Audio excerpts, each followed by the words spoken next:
जय गुरु जी के चरणों में कोटि कोटि नमन, अनंतम शुक्राना। संगत जी, मैंने एक बार पहले भी बोला था कि कोई भी संगत में से आंटी जी या अंकल जी जिन्हें कुछ गाने का शौक हो या भजन वगैरह गाने का शौक रखते हैं और गुरु जी के ऊपर उन्होंने कोई भजन गाया है तो विद म्यूज़िक और विदाउट म्यूज़िक हमें सेंड करें। हम अपने चैनल पर अपने उसमें वीडियो पर अपलोड करेंगे और पूरी दुनिया उन्हें सुनेगी। और गुरु जी का गुणगान किसे अच्छा नहीं लगता है ना जी। सुनाना भी अच्छा लगता है, सुनना भी बहुत अच्छा लगता है और गुरु जी भी बहुत प्रसन्न होंगे। आप अपना भजन रिकॉर्ड करके हमें भेजिए, चाहे वो विद म्यूज़िक हो चाहे विदाउट म्यूज़िक हो। हम गुरु जी तक उन्हें पहुँचाने का पूरा प्रयास करेंगे और गुरु जी बहुत बहुत बहुत बहुत खुश होंगे संगत जी। तो चलिए, आज का जो आजकल चल रहा है जी, शिव जी के विवाह की तैयारी। हिमवान जो हिमालय हैं वो भेज रहे हैं जी अब भगवान शिव के पास अपनी लगन पत्रिका। बहुत ही शुभ अध्याय चल रहे हैं खंड त्रिरुद्र संहिता के। चलिए आइए मिलकर इसको शुरू करते हैं। और संगत जी कमेंट सेक्शन में ज़रूर लिखिए कि कौन मेरे साथ साथ इसे पढ़ता है, क्योंकि मैं मैक्सिमम टाइम 99% जो कैमरा है वो उसके ऊपर ही रखती हूँ, शिव पुराण के ऊपर, ताकि आप उसे पढ़ सकें। और कौन कौन उसे पढ़ता है तो आप ज़रूर लिख के बताइए मुझे कमेंट सेक्शन में, और कौन कौन सिर्फ सुनते हैं। चलिए जी स्टार्ट करते हैं। आज हम पढ़ेंगे जी हिमवान का भगवान शिव के पास लगन पत्रिका भेजना, विवाह के लिए आवश्यक सामान जुटाना, मंगलाचार का आरंभ करना, उनका निमंत्रण पार पर्वतों और नदियों का दिव्य रूप में आना, पूरी की सजावट तथा विश्वकर्मा द्वारा दिव्य मंडप एवं देवताओं के निवास के लिए दिव्य लोकों का निर्माण करवाना। नारद जी ने पूछा, तात महाप्राज्ञ प्रभो, आप कृपा पूर्वक यह बताइए कि सप्त ऋषियों के चले जाने पर हिमाचल ने क्या किया। ब्रह्मा जी ने कहा, मुनीश्वर, अरुंधति सहित उन सप्तऋषियों के चले जाने पर हिमवान ने जो कार्य किया मैं तुम्हें बता रहा हूँ। सप्तऋषियों के जाने के बाद अपने मेरु आदि भाई बंधुओं को आमंत्रित करके पुत्र और पत्नी महामनस्वी गिरिराज हिमवान बड़े हर्ष का अनुभव करने लगे। तदंतर ऋषियों की आज्ञा के अनुसार हिमवान ने अपने पुरोहित गर्ग जी से बड़ी प्रसन्नता के साथ लगन पत्रिका लिखवाई। उस पत्रिका को भगवान शिव के पास भेजा। पर्वतराज के बहुत से आत्मीय जन प्रसन्न मन से नाना प्रकार की सामग्रियां लेकर वहां आए। कैलाश पर भगवान शिव के समीप पहुंचकर उन लोगों ने शिव को तिलक लगाया और वह लगन पत्र उनके हाथ में दिया। वहां भगवान शिव ने उन सब का यथा योग्य विशेष सत्कार किया। फिर वे सब लोग प्रसन्नचित्त हो शैलराज के पास लौट आए। महेश्वर के द्वारा विशेष सम्मानित होकर बड़े हर्ष के साथ लौटे हुए उन लोगों को देखकर हिमवान के हृदय में अत्यंत हर्ष हुआ। तत्पश्चात आनंदित हो शैलराज ने नाना देशों में रहने वाले अपने बंधुओं को लिखित निमंत्रण भेजा, जो उन सबको सुख देने वाला था। इसके बाद वे बड़े आदर और उत्साह के साथ उत्तम अन्न एवं नाना प्रकार की विवाहोचित सामग्रियों का संग्रह करने लगे। उन्होंने चावल, गुड़, शक्कर, आटा, दूध, दही, घी, मिठाई, नमकीन पदार्थ, मक्खन, पकवान, महान स्वादिष्ट रस और नाना प्रकार के व्यंजन इतने अधिक एकत्र किए कि सूखे पदार्थों के पहाड़ खड़े हो गए और द्रव्य पदार्थों की बावड़ियां बन गई। शिव के पार्षदों और देवताओं के लिए हितकर नाना प्रकार की वस्तुएं, भांति भांति के बहुमूल्य वस्त्र, आग में तपाकर शुद्ध किए हुए सुवर्ण, रजत, विभिन्न प्रकार के मणि रत्न, इनका और अन्य उपयोगी द्रव्यों का विधि पूर्वक संग्रह करके गिरिराज ने मंगलकारी दिन में मांगलिक कृत्य करना आरंभ किया। पर्वतराज के घर की स्त्रियों ने पार्वती का संस्कार करवाया। भांति भांति के आभूषण से विभूषित हुई राजभवन की उस सुंदरी स्त्रियों ने सानंद मंगल कार्य का संपादन किया। नगर के ब्राह्मणों की स्त्रियों ने स्वयं बड़े हर्ष के साथ लोकाचार का अनुष्ठान किया। उसमें मंगल पूर्वक भांति भांति के उत्सव मनाए गए। हर्ष भरे हृदय से उत्तम मंगलाचार का संपादन करके हिमालय भी सर्वतोभावेत बड़े प्रसन्न हुए और अपने निमंत्रित बंधुजनों के आगमन की उत्सुकता पूर्वक प्रतीक्षा करने लगे। इसी बीच उनके निमंत्रित बंधु बांधव आने लगे। देवताओं के निवास भूत गिरिराज सुमेरु दिव्य रूप धारण करके नाना प्रकार के मणियों तथा महारत्नों को यत्न पूर्वक साथ ले अपनी स्त्री और पुत्रों के साथ हिमालय के घर आए। मंद्राचल, अस्ताचल, उदयाचल, मलय, दुर्दुर, निषद, गंधमानद, करवीर, महेंद्र, पारियात्र, क्रौंच, पुरुषोत्तम शैल, नील, त्रिकुट, चित्रकूट, वेंकट, श्रीशैल, गोकामुख, नारद, विंध्य, कालंजर, कैलाश आदि अन्य पर्वत दिव्य रूप धारण करके अपने दिव्य पुत्रों, स्त्री पुत्रों के साथ बहुत सी भेंट सामग्री लेकर वहां उपस्थित हुए। दूसरे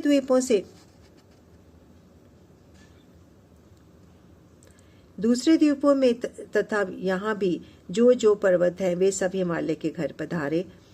शिवा और शिव का विवाह है यह जानकर सबने बड़ी प्रसन्नता के साथ वहां पदार्पण किया।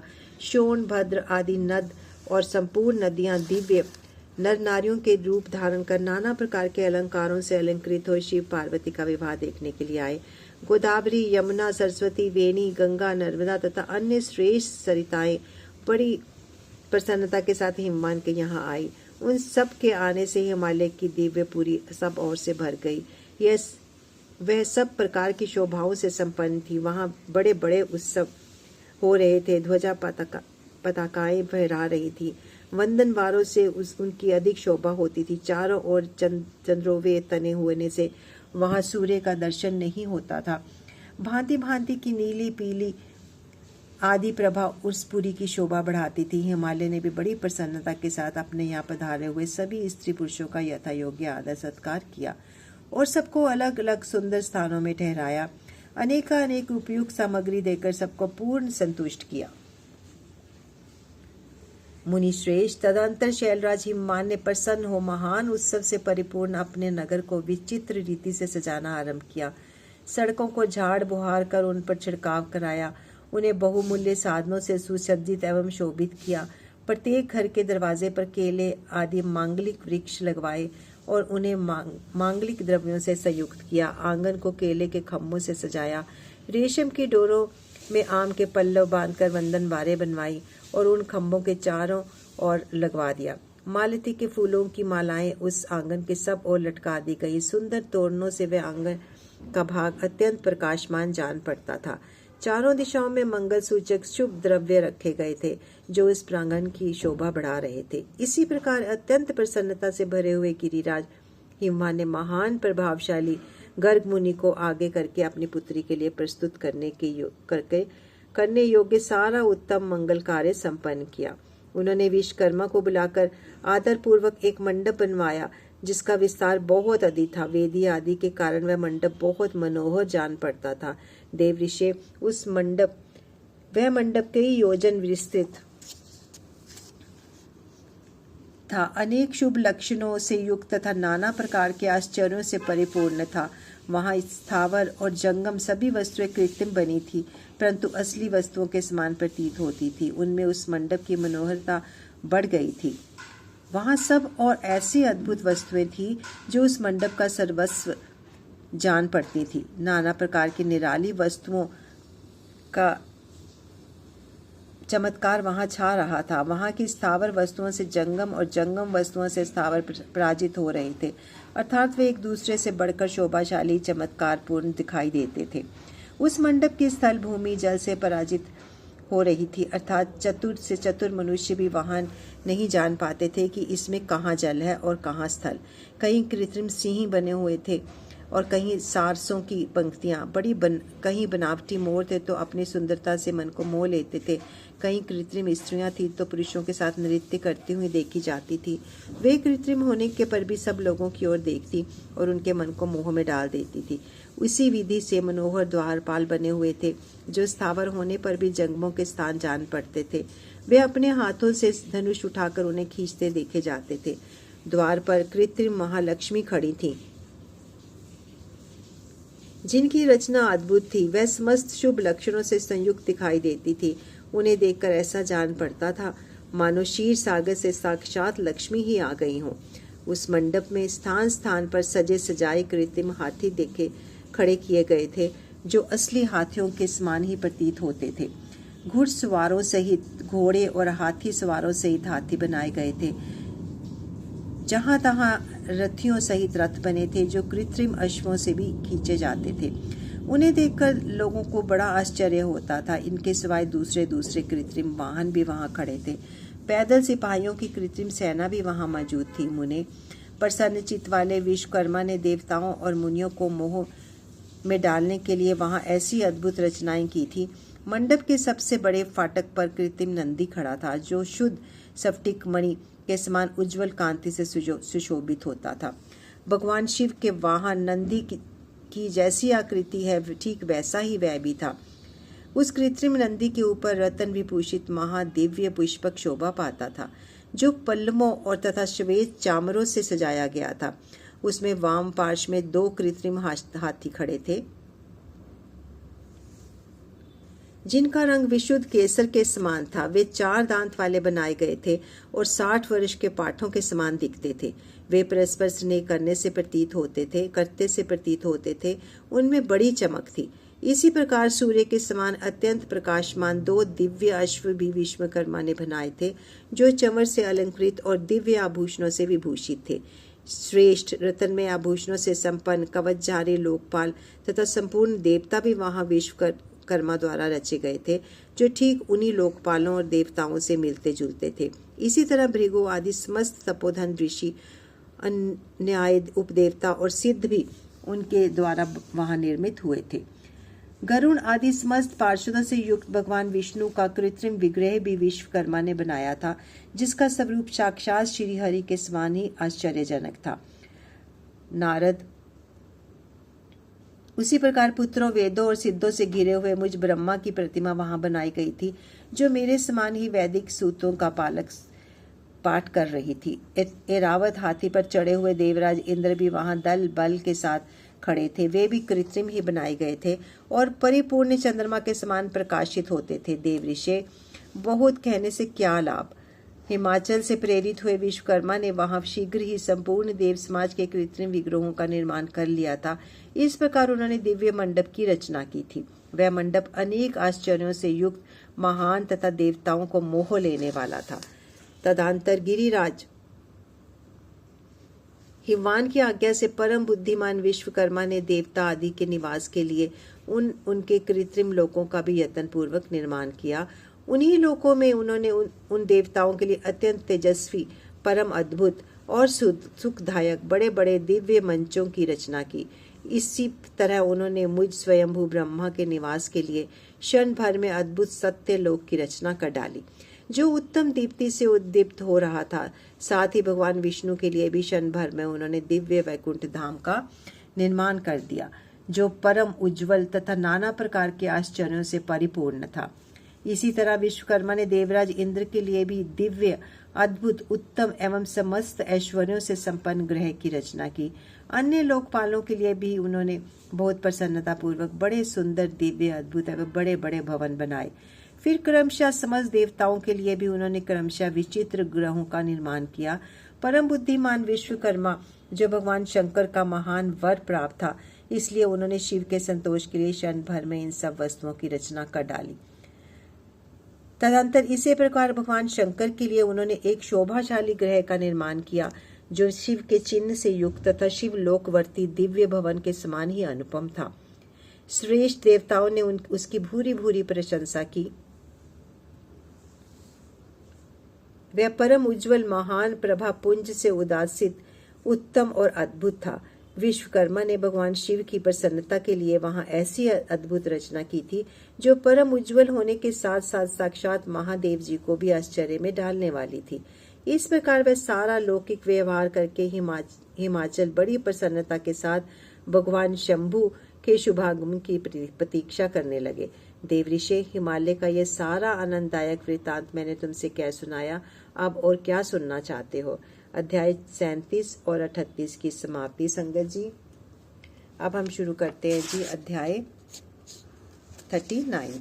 भगवान शिव का नारद जी के द्वारा उन देवताओं को निमंत्रण दिलाना, सबका आगमन और शिव का मंगलाचार्य एवं ग्रह पूजन आदि करके कैलाश से बाहर निकलना। नारद जी बोले, विष्णु शिष्य महाप्राज्ञ तात विधाता, आपको नमस्कार है। हे कृपा निधे, आपके मुंह से यह अद्भुत कथा मुझे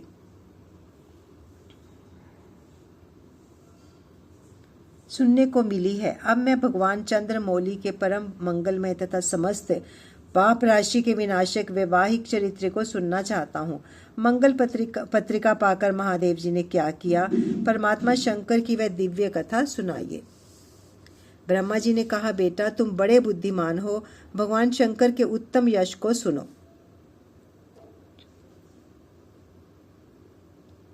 मंगल पत्रिका पाकर भगवान शंकर ने जो कुछ किया वह बताता हूँ। भगवान शिव उस मंगल पत्रिका को प्रसन्नता पूर्वक हाथ में लेकर हृदय में बड़े हर्ष का अनुभव करते हुए हंसने लगे। फिर उन भगवान ने उसे लाने वालों का सम्मान किया। तत्पश्चात उसे बांध कर विधि पूर्वक स्वीकार किया। इसके बाद हिमालय के यहाँ से आए हुए लोगों ने बड़े आदर सत्कार के साथ विदा किया। तदंतर उन मुनियों से कहा, आप लोगों ने मेरी शुभ कार्य का भली भांति संपादन किया। अब मैंने विवाह स्वीकार कर लिया है, अतः आप लोगों को मेरे विवाह में आना चाहिए। भगवान शंकर का यह वचन सुनकर वे ऋषि बड़े प्रसन्न हुए और उन्हें प्रणाम एवं उनकी परिक्रमा करके अपने परम सौभाग्य की सराहना करते हुए अपने अपने धाम को चले गए। मुने, तदंतर महालीला करने वाले देवेश्वर महान शंभु ने लोकाचार का सहारा ले तत्काल ही तुम्हारा स्मरण किया। तुम अपने सौभाग्य की प्रशंसा करते हुए बड़ी प्रसन्नता के साथ वहां आए और मस्तक झुकाकर प्रणाम कर हाथ जोड़ विनीत भाव से खड़े हो गए। तब भगवान शिव ने कहा, नारद, तुम्हारे उपदेश से देवी पार्वती ने बड़ी भारी तपस्या की और उससे संतुष्ट हो मैंने उन्हें यह वर दिया कि मैं पति रूप से तुम्हारा पानी ग्रहण करूंगा। पार्वती की भक्ति देखकर मैंने उनके वश में हो गया हूँ, इसलिए उनके साथ विवाह करूंगा। सप्तऋषियों ने लगन का साधन और शोधन कर दिया है, अतः आज से 7वें दिन मेरा विवाह होगा।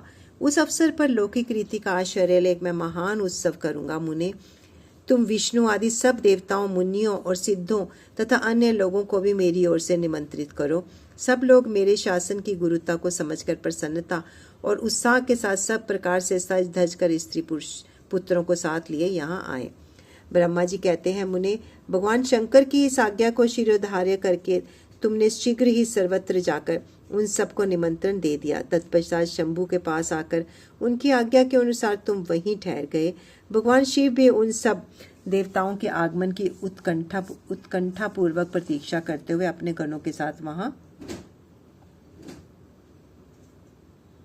वहीं रहे।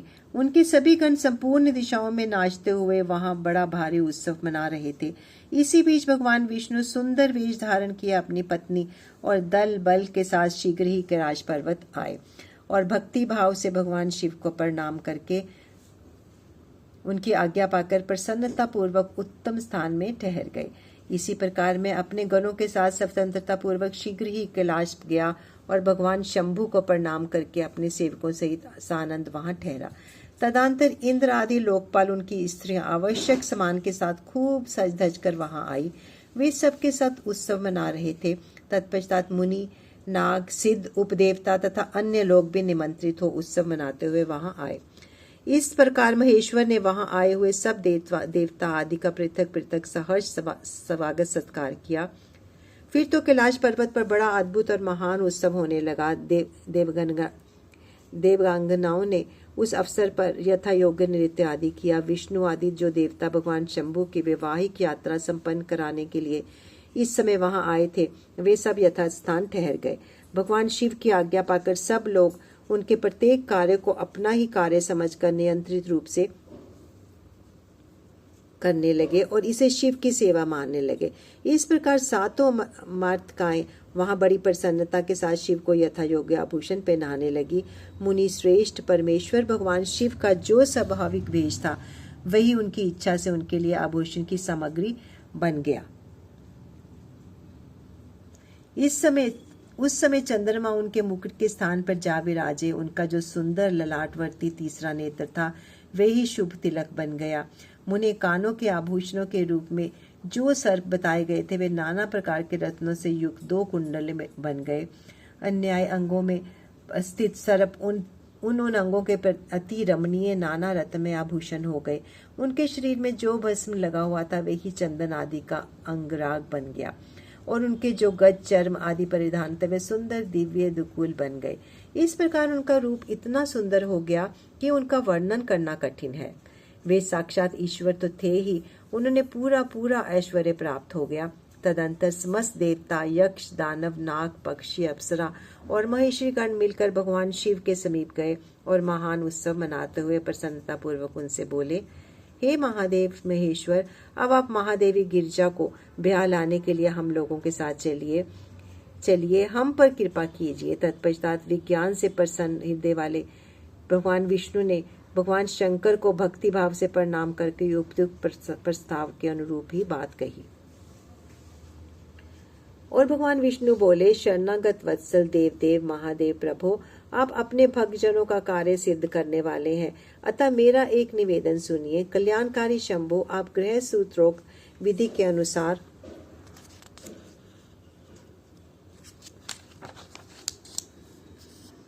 गिरिजा कुमारी पार्वती के देवी के साथ अपने विवाह का कार्य कराइए। हर आपके द्वारा विवाह की विधि का संपादन होने पर वही लोक में सर्वत्र विख्यात हो जाएगी। अतः नाथ, आप कुल धर्म के अनुसार प्रेम पूर्वक मंडप स्थापन और नंदी मुख श्राद्ध कराइए तथा लोक में अपने यश का विस्तार कीजिए। ब्रह्मा जी कहते हैं, नारद, भगवान विष्णु के ऐसा कहने पर लोकाचार परायण परमेश्वर शंभु ने विधि पूर्वक सब कार्य किया। उन्होंने सारा अभ्युदय कार्य कराने के लिए मुझको ही अधिकार दे दिया था। अतः वहां मुनियों को साथ लेकर मैंने आदर और प्रसन्नता के साथ यह सब कार्य संपन्न किया। महामुनि उस समय कश्यप, अत्रि, वशिष्ठ, गौतम, भागुरी, गुरु, कर्ण, बृहस्पति, शक्ति, जमदग्नि, पराशर, मार्केंडेय, शिलापाक, अर्णवपाल, अकृतशम, अगस्त्य, च्यवन, गरन, शिलाद, दधीचि, उपमन्यु, भारद्वाज, अकृतवृत, पिपलनाथ, कुशिक, कौस्त तथा शिष्यों सहित व्यास, ये और दूसरे बहुत से ऋषि जो भगवान शिव के समीप आए थे, मेरी प्रेरणा से विधि पूर्वक वहां आभ्युदिक कर्म कराने लगे। वे सब के सब वेदों के प्रागंत विद्वान थे, अतः वेदोक्त विधि से वैवाहिक मंगलाचार करके ऋग्वेद, यजुर्वेद और सामवेद की विविध उत्तम सूक्तों द्वारा महेश्वर की रक्षा करने लगे। उन सब ऋषियों ने बड़ी प्रसन्नता के साथ बहुत से मंगल कार्य करवाए। मेरी और शंभु के प्रेरणा से उन्होंने विघ्नों की शांति के लिए प्रीतिपूर्वक ग्रहों का और समस्त मंडलवर्ती देवताओं का पूजन किया। वह सब लौकिक वैदिक कर्म यथोचित रीति से करके भगवान शिव बहुत संतुष्ट हुए और उन्होंने प्रसन्नता पूर्वक ब्राह्मणों को प्रणाम किया। तदंतर वे सर्वेश्वर महादेव देवताओं और ब्राह्मणों को आगे करके उस गिरिश्रेष्ठ कैलाश से हर्षपूर्वक निकले। कैलाश से बाहर जाकर देवताओं और ब्राह्मणों के साथ भगवान शंभु, जो नाना प्रकार की लीलाएं करने वाले हैं, सानंद खड़े हो गए। उस समय वहां महेश्वर के संतोष के लिए देवता आदि ने मिलकर बहुत बड़ा उत्सव मनाया। बाजे बजे तथा गान और नृत्य हुए। संगत जी, अध्याय 39 की समाप्ति। यहीं पर हम विराम करते हैं जी। और अभी विवाह का उत्सव बहुत जोरों शोरों से चल रहा है, शिव विवाह का। आप भी इसमें सम्मिलित होइए और हम पढ़ेंगे, आप सुनिए, बहुत आनंद की प्राप्ति होगी और गुरु जी का आशीर्वाद मिलेगा सो अलग। तो यहीं पर विराम देते हैं, गुरु जी से आज्ञा लेते हैं शिव पुराण के पाठ को, पुराण को विराम देने के लिए। ओम नमः शिवाय, शिव जी सदा सहाय। ओम नमः शिवाय, गुरु जी सदा सहाय। शुक्राना गुरु जी, थैंक यू सो मच गुरु जी, शुक्राना। संगत जी, हम कल शिव की बारात में, आप भी चलने के लिए तैयार हो जाइए शिव जी की बारात में। तो गुरु जी से आज्ञा लेते हैं। जय गुरु जी, शुक्राना गुरु जी।